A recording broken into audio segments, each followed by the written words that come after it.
According to Washington Post journalist Bob Woodward's new book, Obama's Wars, during a dinner hosted by Secretary of State Hillary Clinton for Afghan President Hamid Karzai in May, Defense Secretary Robert Gates reminded the group that he still feels guilty for his role in the first President Bush's decision to pull out of Afghanistan after the Soviet withdrawal in 1989.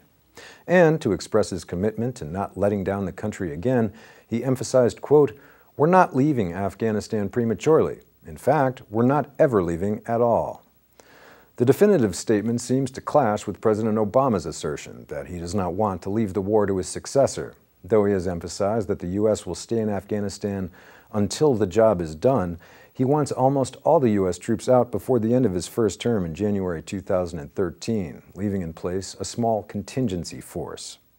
Yet Woodward reports Obama's public commitment to eventually leaving Afghanistan seems partly based on political calculation. When questioned by Republican Senator Lindsey Graham about the July 2011 deadline to begin withdrawing troops, Obama told him, quote, "Well, if you'd asked me that question, what I would say is, we're going to start leaving. I have to say that. I can't let this be a war without end, and I can't lose the whole Democratic Party, and people at home don't want to hear we're going to be there for 10 years. Gates, who was planning to leave his job before the 2012 presidential election, could be referring to that small contingency force with his comments. But his remarks do seem to highlight the difference between the military brass and the White House over Afghan strategy, from the type of warfare to the size of the troop increase.